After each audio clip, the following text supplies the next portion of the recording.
Hello, my name is John, and today we'll be reading How Qatar Threatens Peace.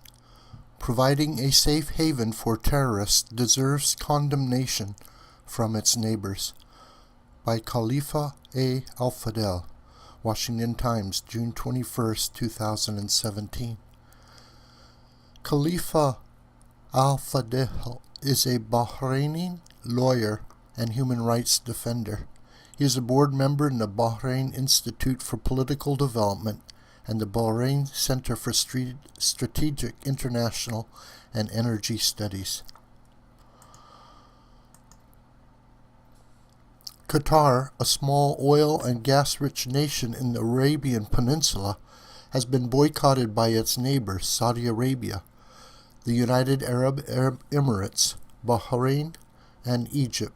Other nations, including Libya, Maldives, Mauritania, Jordan, Djibouti, and Senegal, also have commenced severe diplomatic measures against Qatar.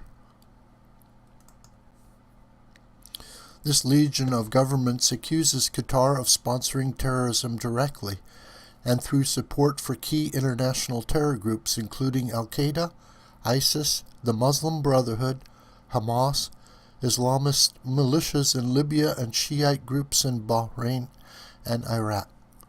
The facts aren't in dispute. Qatar is a safe haven for a significant number of international terrorists, such as radical Qatari Egyptian preacher Yusuf al-Qaradawi, Qatari al-Qaeda financiers of Abdulaziz bin al-Attiyah and Abdul Rahman al-Naomi, Abdullah bin Khalid al-Thani, a Qatari royal and former interior minister who hosted and financed the mastermind of the September 11 attacks, Khalid Sheikh Mohammed, and other Arab terrorists.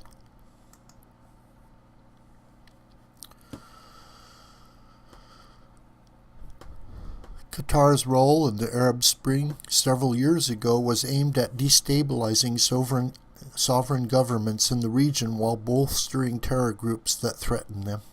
Qatar is no model of democracy or modernity. Neither is its human rights record. It doesn't have an elected legislator. It finances enemies of the state in Bahrain, al-Wafaq in Egypt, the Muslim Brotherhood, as well as scores of radical Islamist militant groups in Libya and Syria.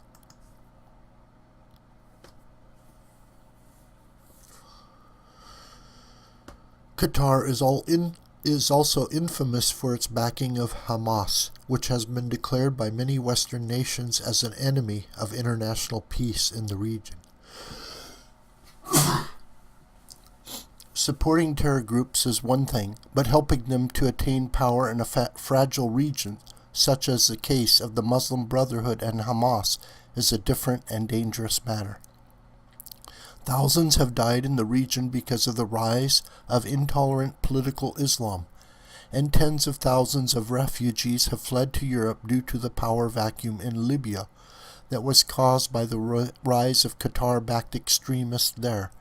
Many more people will lose their lives unless the community of nations acts against the aggression of Qatar.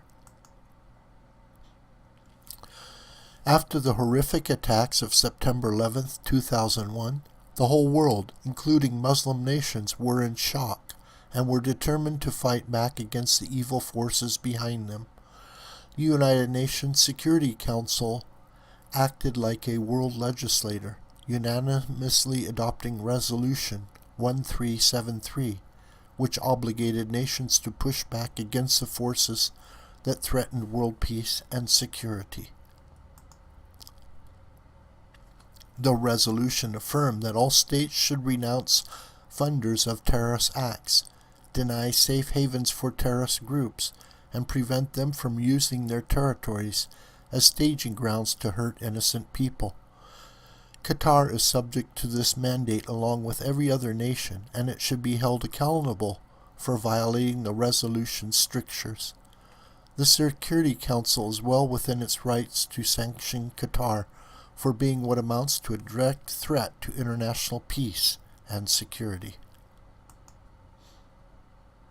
If the international community does not take action against Qatar under the auspices of the United Nations, Qatar will continue to be a threat to international security and will eventually become the newest member in the axis of evil.